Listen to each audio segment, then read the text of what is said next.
Joanne Letin is talking to doctors working in private hospitals. Joanne Letin, good morning. What do you have for us this morning? Well, a very good morning to you, Brenda, from Nakuru County. Remember, Nakuru County has reported 3 suspected cases, but yesterday we spoke to Governor Lee Kinyanjui as well as the medical persons here, and they were telling us that 2 of them have turned out to be negative.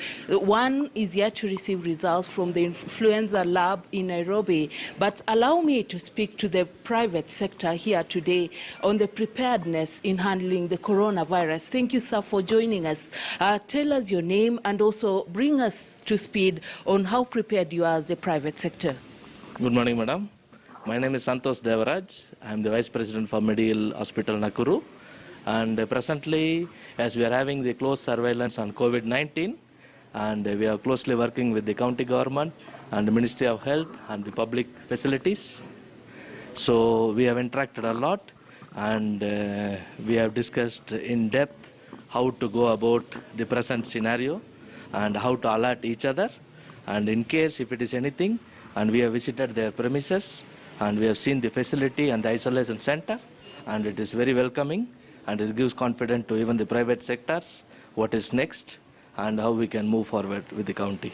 Speak to us about how you're helping the public on how they can handle the COVID-19. Yeah, actually in the COVID-19, even with the County Director of Trade, yesterday we had a close discussion, and they also need to have more meetings and awareness, and mostly in the market where they need a help of getting the hand wash and also the water facility to store, which we are going to work on it. In next 2 days, we are going to give more support to Nakuru markets and also the Naivasa market and also the Molo market, so that it will also as a giving back to the community and creating a lot of awareness.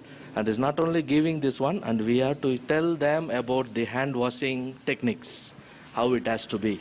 Like we are prepared for how many techniques are there, we need to take it forward for them to see how it can be implemented, so that it is done efficiently, which can also help. Thank you. Allow me to speak to a consultant here. Take us through, many Kenyans are asking, where does coronavirus come from? Good morning, network. Actually, there are limited data, but coronavirus usually comes from bats, who are the natural reservoir for the virus.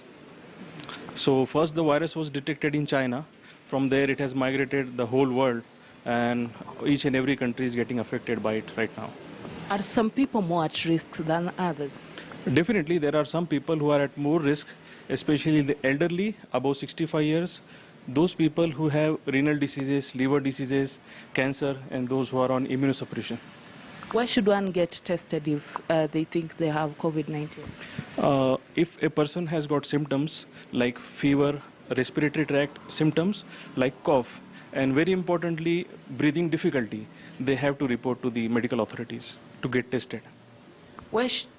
Just in case someone has been in contact with a person who is probably confirmed positive of COVID, what should one do? The one person who has got in contact with the COVID virus positive case should remain quarantined for 14 days. If he develops the symptoms of respiratory infection, he should report the local authorities. How long do you project the outbreak will be?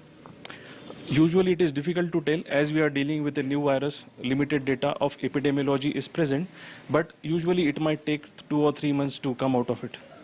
What about the vaccine?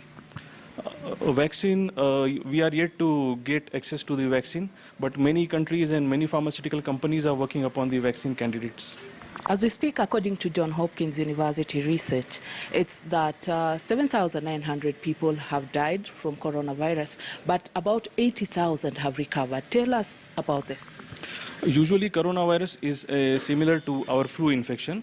Most of the time, 80% of the patients are going to recover without having any illness. Only 20% of the patient, which we have already discussed, those who are at high risk, they'll be developing an illness which would require them to report to a medical facility. And mostly it is a low mortality virus, only 2 to 3% mortality is reported. Thank you so much, Dr. Allow me to speak to you again. Is there a cause of panic? No need to, madam. Actually, more than that, it is precautions. That is what we are going to the media, and also whatever the yesterday as we discussed in the senior journalists, that we need to take up the awareness and we have to work together. And as a private hospitals, we have to support the county government and we have to move forward. And it is a group, and also like Saturday we are having the day prayer of the federal. That is also, it is a motivational thing. More than the medical fraternity, it is coming together and discussing how we can prevent this one from panic. Anything you can tell Kenyans? No need to panic. We have to be taking precautions. Thank you so much. Well, that is the situation here, Brenda. They are saying us that you should stay calm, stay safe, and always seek information from the relevant authorities. Back to you in studio, Brenda. Joan Letin, not let